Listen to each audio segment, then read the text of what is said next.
Қыз ашулы. Анасы оны бүгінгі кеште болатын отырысқа жібермепті. Ызаланып өз бөлмесіне кіріп кетті.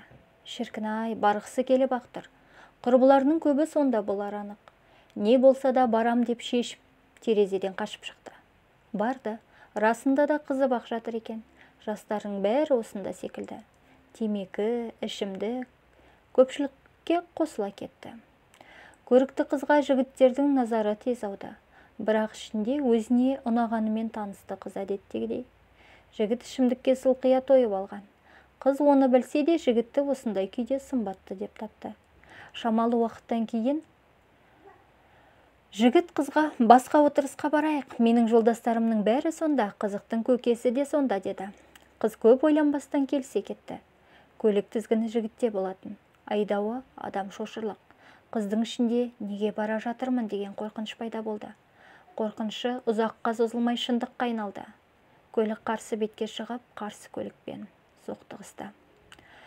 Қыз көзін ашса ауруханада екен. Қасында медбикеден басқа ешкім жоқ. Денесінің бәрі ауырып қақсап барады.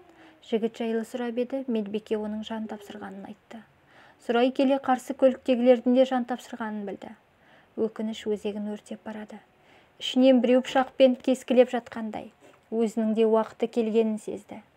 Медбикенің қолын қыса ұстап, анам мен әкеме айтыңызшы, мені кешірсін, мен оларға жақсы қыз бола алмадым, бәріне өзім кінәлімін, кешірсін, кешіре көрсін деді. Медбике үнсіз қыздың қолын ұстап маңдайынан сипады. Сол сәтте қыздың жаны үзіліп кетті.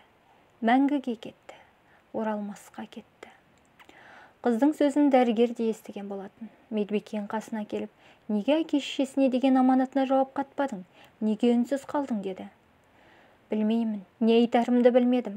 Қарсы көлікте қыздарын іздеп келе жатқан өз анасы мен әкесі екен, қалай айтайын деген медбикенің бетін жас жуды.